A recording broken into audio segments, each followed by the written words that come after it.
ಪ್ರಶ್ನೆ, ASP ಮೇಲೆ ಮುಖ್ಯಮಂತ್ರಿಗಳು ಕೈ ಮಾಡ್ಲಿಕ್ಕೆ ಹೋದ್ರು ಅಂತ ಬಹಳ ಸಾರ್ವಜನಿಕವಾಗಿ ಟೀಕೆ ಗುರಿ ಆಗ್ತಾ ಇದೆ, ವಿಪಕ್ಷಗಳು ಟೀಕಿಸ್ತಾ ಇದೆ. ಕೆಲವೊಂದ್ ಕಡೆ ಸಂಯಮ ಕಳ್ಕೊಂಡ್ರ CM ಆ ಪರಿಸ್ಥಿತಿಯಲ್ಲಿ. ನನಗೆ ಸಂಪೂರ್ಣವಾದಂಥ ಮಾಹಿತಿ ಇಲ್ಲ. ಮಾಧ್ಯಮದಲ್ಲಿ ನೋಡಿದ್ದಷ್ಟು ಬಿಟ್ಟರೆ ಅಲ್ಲಿ ನಡೆದಿರ್ತಕ್ಕಂಥ ಘಟನೆ ಏನು, ಯಾತಕ್ಕೆ ಮುಖ್ಯಮಂತ್ರಿಗಳು ಅಷ್ಟೊಂದು ಅಪ್ಸೆಟ್ ಆದರು ಅಂತೇಳಿ ಇನ್ನೂ ನನಗೆ ಸರಿಯಾದ ಮಾಹಿತಿ ತಗೊಂಡಿಲ್ಲ ನಾನು. ಅನಂತರ ಅದಕ್ಕೆ ಪ್ರತಿಕ್ರಿಯೆ ಮಾಡ್ತೇನೆ. ಅಲ್ಲಿ ಒಂದು ಪ್ರಿಲಿಮಿನರಿಯಾಗಿ ನನಗೆ ಬಂದಿರತಕ್ಕಂಥ ಮಾಹಿತಿ ಏನಪ್ಪ ಅಂತ ಹೇಳಿದರೆ, ಅಲ್ಲಿ ಒಂದು 5-6 ಜನ ಭಾರತೀಯ ಜನತಾ ಪಾರ್ಟಿಯ ಮಹಿಳಾ ಮೋರ್ಚಾದವರು ಕಾಂಗ್ರೆಸ್ಸಿನ ಶಾಲ್ಗಳು ಹಾಕ್ಕೊಂಡು ಒಳಗಡೆ ಬಂದರು. ಆನಂತರ ಎಲ್ಲರೂ ಮಾತಾಡುವಾಗ ಅವರೇನು ಮಾತಾಡಿಲ್ಲ. ಮುಖ್ಯಮಂತ್ರಿಗಳು ಮಾತಾಡುವಾಗ ಮಾತ್ರ ಅವರು ಬ್ಲ್ಯಾಕ್ ಫ್ಲ್ಯಾಗು ಡೆಮಾನ್ಸ್ಟ್ರೇಟ್ ಮಾಡಿದರು ಅಂತಕ್ಕಂಥದ್ದು ವಿಚಾರ.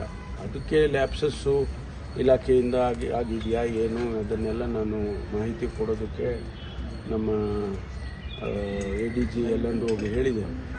ಅದು ಬಂದ ಮೇಲೆ ನಾನು ರಿಯಾಕ್ಟ್ ಮಾಡ್ತೀನಿ. ಅಲ್ಲಿವರೆಗೂ ನಾನು ಅದಕ್ಕೆ BJP ಟೀಕೆ ಮಾಡ್ತಾ ಇರುವಂಥದ್ದು ಜಮ್ಮು ಕಾಶ್ಮೀರದಲ್ಲಿ ಪಹಲ್ಗಾಮ್ನಲ್ಲಿ ಭದ್ರತಾ ವೈಫಲ್ಯ ಅಂತ ನೀವು ಹೇಳ್ತೀರಾ. ನಿಮ್ಮದೇ ಕಾರ್ಯಕ್ರಮದಲ್ಲಿ ನಿಮ್ಮ ಕಣ್ಮುಂದಿನ ಭದ್ರತಾ ವೈಫಲ್ಯ ಆಗಿದೆ, ಇದಕ್ಕೇನಂತೀರಾ ಅಂತ ಬಿಜೆಪಿ ವೈಫಲ್ಯ ಅಂದರೆ ಇವರು ಕಾಂಗ್ರೆಸ್ ಶಾಲೆ ಹಾಕೊಂಡು ಬಂದರು, BJP ಶಾಲೆ ಹಾಕೊಂಡ್ಬರ್ಬೋದಾಗಿತ್ತು. BJP ಶಾಲೆ ಹಾಕೊಂಡು ಬಂದಿದ್ರೆ ಅವಾಗ ಗೊತ್ತಾಗೋದು ವೈಫಲ್ಯನ ಅಥವಾ ಏನು ಅಂತ. ಇವರು ನಮ್ಮ ಅದು ಕಾಂಗ್ರೆಸ್ ಪಕ್ಷದ ಶಾಲೆ ಹಾಕ್ಕೊಂಡು ಬರೋದಕ್ಕೆ ಇವ್ರಿಗೇನು ನೈತಿಕತೆ ಇತ್ತು ಗೊತ್ತಿಲ್ಲ.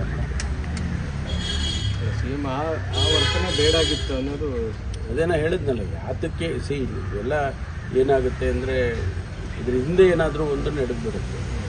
ಆ ಕಾರಣಕ್ಕೆ ಅಂಥ ಸಿಚುವೇಶನ್ ಕ್ರಿಯೇಟ್ ಆಗುತ್ತೆ. ಅದಕ್ಕೋಸ್ಕರ ಅದು ಏನು ನಡೆದಿತ್ತು ಏನು ಎಲ್ಲ ವಿಚಾರ ಮಾಡ್ತೀವಿ. ಮತ್ತೊಂದು ಕಡೆ BJಪಿಯವರು CM ಅವರು ಕ್ಷಮೆಯಾಚನೆ ಮಾಡಬೇಕು, ಏನೋ ಯುದ್ಧ ಬೇಡ ಅಂತಿದ್ದ ವಿಚಾರದಲ್ಲಿ ಅಂತ ಒತ್ತಾಯ ಮಾಡಿ ಹೇಳಿದ್ದಾರೆ.